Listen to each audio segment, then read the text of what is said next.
ಸರ್ಕಾರಿ ನೌಕರರಿಗೆ ಭರ್ಜರಿ ಸಿಹಿ ಸುದ್ದಿ.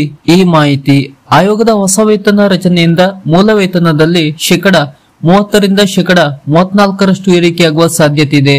ಈ ಏರಿಕೆಯಿಂದ ತುಟ್ಟಿ ಭತ್ಯೆ ಜೊತೆಗೆ ಮನೆ ಬಾಡಿಗೆ ಭತ್ಯೆ ಹಾಗೂ ಇತರೆ ಭತ್ಯೆಗಳು ಏರಿಕೆಯಾಗಲಿದ್ದು 1 ಕೋಟಿಗೂ ಅಧಿಕ ಸರ್ಕಾರಿ ನೌಕರರು ಪ್ರಯೋಜನ ಪಡೆಯಲಿದ್ದಾರೆ.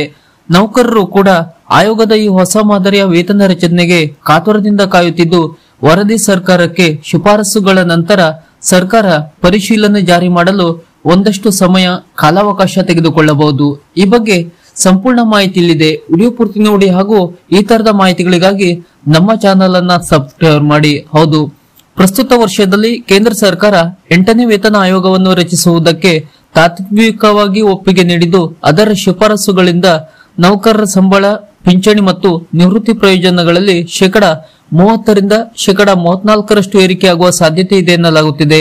8ನೇ ವೇತನ ಆಯೋಗವನ್ನು ಪ್ರಾರಂಭಿಸಲು ಕೇಂದ್ರ ಸರ್ಕಾರ ತಾತ್ವಿಕ ಒಪ್ಪಿಗೆ ನೀಡಿದರೂ ಅದರ ಟರ್ಮ್ಸ್ ಆಫ್ ರೆಫರೆನ್ಸ್ ಅನ್ನು ಇನ್ನೂ ಅಂತಿಮಗೊಳಿಸಿಲ್ಲ. ಆಯೋಗದ ಅಧ್ಯಕ್ಷರು ಹಾಗೂ ಸದಸ್ಯರ ನೇಮಕಾತಿಯೂ ಬಾಕಿ ಇದೆ. ಆದರೂ ಕೂಡ ಈ ಆಯೋಗದಿಂದ ನೌಕರರಿಗೆ ಲಾಭವಾಗುವ ನಿರೀಕ್ಷೆಯಿಂದ ಸರ್ಕಾರಿ ವಲಯದಲ್ಲಿ ಅಪಾರ ಕುತೂಹಲವಿದೆ.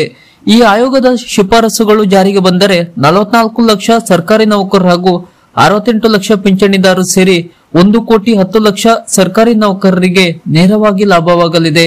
ಅವರ ವೇತನ, ಭತ್ಯೆ ಮತ್ತು ನಿವೃತ್ತಿ ಅನುಕೂಲಗಳು ಕೂಡ ನವೀಕರಿಸಲಾಗುತ್ತವೆ.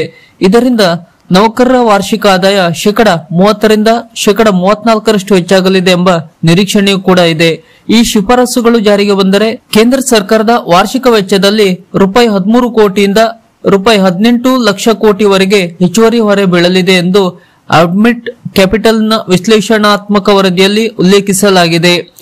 ಸದರಿ ವೇತನದ ಆಯೋಗದ ಶಿಫಾರಸುಗಳು ಜಾರಿಗೆ ಬರುವವರೆಗೆ ಕನಿಷ್ಠ 18ರಿಂದ 24 ತಿಂಗಳುಗಳು ಬೇಕಾಗುತ್ತವೆ. 7ನೇ ವೇತನ ಆಯೋಗ ಜಾರಿಗೆ ಬರಲು ಸುಮಾರು 2 ವರ್ಷಗಳು ಹಿಡಿದಿದ್ದವು. ಇದರಿಂದಾಗಿ 8ನೇ ವೇತನ ಆಯೋಗದ ಶಿಫಾರಸುಗಳು 2026 ಅಥವಾ 2027ರೊಳಗೆ ಜಾರಿಗೆ ಬರಬಹುದು ಎನ್ನಲಾಗುತ್ತಿದೆ. ವೇತನ ಪರಿಷ್ಕರಣೆ ಮಾಡುವಾಗ ಮುಖ್ಯ ಅಂಶವಾಗಿರುವುದೇ ಫಿಟ್ಮೆಂಟ್ ಫ್ಯಾಕ್ಟರ್. 7ನೇ ವೇತನ ಆಯೋಗ 2.57 ಫ್ಯಾಕ್ಟರ್ ಶಿಫಾರಸು ಮಾಡಿತು. ಇದರಿಂದ ಕನಿಷ್ಠ ವೇತನ 7,000ದಿಂದ 18,000ಕ್ಕೆ ಏರಿಕೆಯಾಗಿತ್ತು. ಈ ಬಾರಿ ಫಿಟ್ಮೆಂಟ್ ಫ್ಯಾಕ್ಟರ್ 2.57ರಿಂದ 2.86ರವರೆಗೆ ಇರಬಹುದು ಎಂದು ಹೇಳಲಾಗಿದೆ. ಆದರೆ ಫಿಟ್ಮೆಂಟ್ ಫ್ಯಾಕ್ಟರ್ ಹೆಚ್ಚಿದರೂ ಎಲ್ಲಾ ಭತ್ಯೆಗಳು ಒಂದೇ ಮಟ್ಟದಲ್ಲಿ ಏರಿಕೆಯಾಗುತ್ತವೆ ಎಂದಲ್ಲ. ಇದು ಮುಖ್ಯವಾಗಿ ಮೂಲ ವೇತನದ ಮೇಲೆ ಪರಿಣಾಮವನ್ನು ಬೀರುತ್ತದೆ.